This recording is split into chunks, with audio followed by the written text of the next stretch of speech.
السلام علیکم جی، this is Ali Hamza Awan and you are watching the law with Hamza YouTube channel. آج کی اس ویڈیو میں، آج کے اس لیکچر میں ہم پڑھیں گے کانسیپٹ آف پنشمنٹ کے بارے میں۔ اسلام میں سزا کا، پنشمنٹ کا کیا کانسیپٹ ہے۔ جیسا کہ آپ جانتے ہیں کہ سارا اسلامک لا ڈرائیو کیا گیا ہے قرآن اور سنہ کی ٹیچنگ سے۔ اب جو بندہ بھی ان لاز کو وائلیٹ کرتا ہے، کوئی اوفینس کمٹ کرتا ہے، کوئی ایسی چیز کرتا ہے جس کی اسلام نے اجازت نہیں دی یا اسلام نے اس چیز سے منع فرمایا ہے، تو پھر اسے پنشمنٹ فیس کرنی پڑتی ہے۔ ہر قانون کے لیے کوئی نہ کوئی سینکشن، کوئی نہ کوئی پنشمنٹ ہوتی ہے۔ اسلامک قوانین کے لیے اسلام نے جو ہمیں پنشمنٹ بتائی ہیں، انہیں پنشمنٹس ان اسلامک لا کہا جاتا ہے۔ تو بیسیکلی اسلامک لا میں پنشمنٹ کا کیا کانسیپٹ ہے اور اس کا مطلب کیا ہے، وہ جان لیتے ہیں۔ Punishment refers to legal penalty imposed on a person who violates the law or commit an offence. وہی بات کہ جو بندہ لا وائلیٹ کرتا ہے اور کوئی اوفینس کمٹ کرتا ہے، اس پہ جو پینلٹی لگتی ہے اسے پنشمنٹ ان اسلام کہا جاتا ہے۔ ڈیفینیشن کیا ہے جی؟ According to Islamic jurist, punishment is a legal sanction imposed by a competent authority upon a person who commits an unlawful act prohibited by شریعہ۔ شریعہ کے ذریعے، اسلامک قوانین کے ذریعے جو چیز منع کی گئی ہے، اگر کوئی بندہ اس چیز کو کرتا ہے تو لیگل سینکشنز امپوز کی جاتی ہیں کسی کمپیٹنٹ اتھارٹی کی طرف سے، جو کہ قاضی ہو سکتا ہے، جج ہو سکتا ہے، جو بھی کمپیٹنٹ اتھارٹی ہے وہ کوئی سزائیں دیتی ہے اس بندے کو، اسے کہا جاتا ہے پنشمنٹ ان اسلام۔ اسلام میں پنشمنٹ کا کانسیپٹ بیس کرتا ہے کہ جو کوئی آپ ایکشن کریں گے، اگر وہ اسلامک لاز کے خلاف ہوگا تو آپ کو اس کی سزا ملے گی۔ آبجیکٹیوز کیا ہیں، کیوں پنشمنٹ دی جاتی ہے اسلام میں؟ سب سے پہلے اسٹیبلشمنٹ آف جسٹس کے لیے۔ ہولی قرآن کہتا ہے indeed Allah commands justice and good conduct. اگر ہم پرائمری سورس کی بات کریں اسلام کی، تو وہ قرآن ہے، پہلی پرائمری سورس۔ اور قرآن فرماتا ہے کہ اللہ حکم دیتا ہے انصاف کی اور گڈ کنڈکٹ کی۔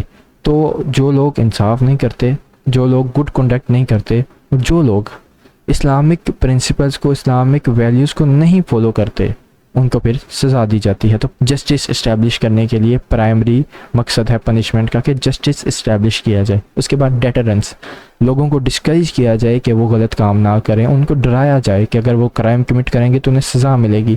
اور پروٹیکشن آف سوسائٹی میں پیس، سیکیورٹی، پبلک آرڈر مینٹین کرنے کے لیے پنشمنٹ ضروری ہے۔ ریفارمیشن آف اوفینڈر، کوئی اگر غلطی کرتا ہے تو اسلام انکریج کرتا ہے کہ وہ اپنی غلطی سدھار سکے۔ اس کے بعد پروٹیکشن آف ہیومن رائٹس، آپ کی جان، آپ کی مال، آپ کی عزت کے تحفظ کے لیے پنشمنٹ ضروری ہے۔ پریونشن آف کرائم، لوگ کرائم کمٹ نہ کریں، اس لیے کسی نہ کسی کو تو پنشمنٹ دینا ضروری ہے جو کرائم کمٹ کرتا ہے۔ اگر ہم پنشمنٹ دیں گے نہیں تو لوگ کرائم کمٹ کرتے رہیں گے۔ Characteristics of punishment in Islam, divine origin, punishments ہمیں قرآن اور سنہ سے ڈرائیو کرنی پڑتی ہیں، وہاں سے ڈرائیو ہوتی ہیں۔ Based on justice, punishment must be fair and proportionate of the offence committed. تو جسٹس پر بیسڈ ہوتی ہے پنشمنٹ۔ یہ نہیں ہے کہ اگر آپ نے کسی کو تھپڑ مارا ہے تو آپ کو قتل کی پنشمنٹ دی جائے گی، نہیں، جیسا اوفینس کمٹ کیا ہے ویسی ہی پنشمنٹ ملے گی۔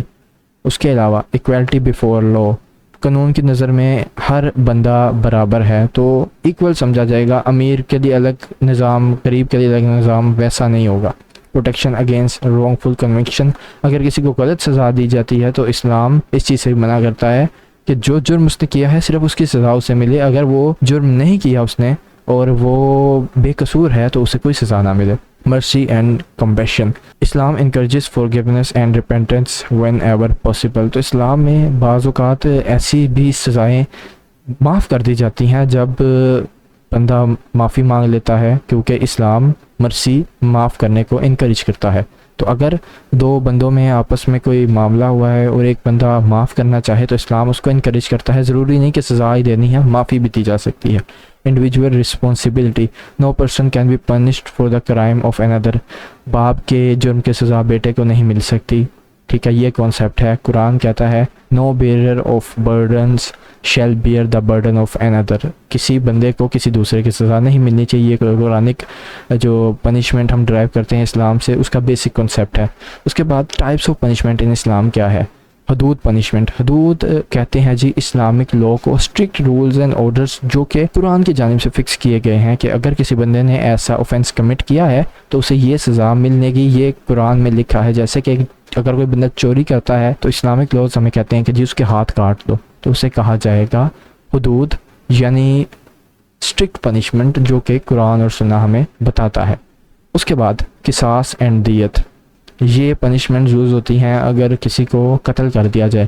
قصاص کہتے ہیں جان کے بدلے جان، مال کے بدلے مال، جبکہ دیت کہتے ہیں کہ اگر کسی بندے کی جان لے لی گئی ہے تو اب آپ اس کے بدلے کسی کی جان نہیں لیں گے بلکہ آپ پیسے وصول کر کے، دیت وصول کر کے معاملہ ختم کر سکتے ہیں. اس کے بعد ہے جی تعزیر پنشمنٹ. تعزیر پنشمنٹ کا میننگ کیا ہے؟ تعزیر refers to discretionary punishments imposed by a judge for offenses not covered by حدود اور قصاص. حدود لاء میں اور قصاص میں جو پنشمنٹس نہیں کور کی گئی اسے تعزیر پنشمنٹ کہا جاتا ہے. یعنی کہ کوئی جج اگر ایسی پنشمنٹ دیتا ہے جو کہ حدود میں بھی نہیں تھی، قصاص میں بھی نہیں تھی، لیکن وہ پنشمنٹ اس جج نے دے دی، اسے کہا جاتا ہے تعزیر پنشمنٹ. جیسے کہ اگر کوئی بندہ چوری کرتا ہے تو اس کے ہاتھ نہیں کاٹے جاتے پاکستان میں، اسے تعزیر پنشمنٹ کہا جائے گا. ٹھیک ہے. اگر کوئی رشوت دیتا ہے تو قرآن میں بتایا گیا ہے کہ رشوت دینے والا لینے والا جہنمی ہے، لیکن وہی اس کے لیے پنشمنٹ نہیں بتائی گئی. لیکن جب جج کوئی پنشمنٹ اس کے لیے امپوز کرے گا تو اسے کہیں گے تعزیر پنشمنٹ. تو یہ ہیں 3 ٹائپس کی پنشمنٹ. ٹھیک ہے. اور اس کے بعد rule of repentance in punishment.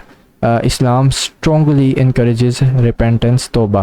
اسلام توبہ کو انکریج کرتا ہے. اسلام کہتا ہے کہ اپنی جو غلطی ہے اس کو آپ سدھار سکتے ہیں، آپ اللہ سے فرگیونیس مانگ سکتے ہیں. اور اس کے ساتھ ساتھ اگر اللہ کے معاملے میں انسان کوئی غلطی کر لیتا ہے، جو کہ ہم آگے ٹاپک پڑھیں گے حقوق العباد اور حقوق اللہ کا، تو اللہ کے معاملے میں اگر کوئی بندہ غلطی کر لیتا ہے تو اللہ سے تو بندہ معافی مانگ سکتا ہے.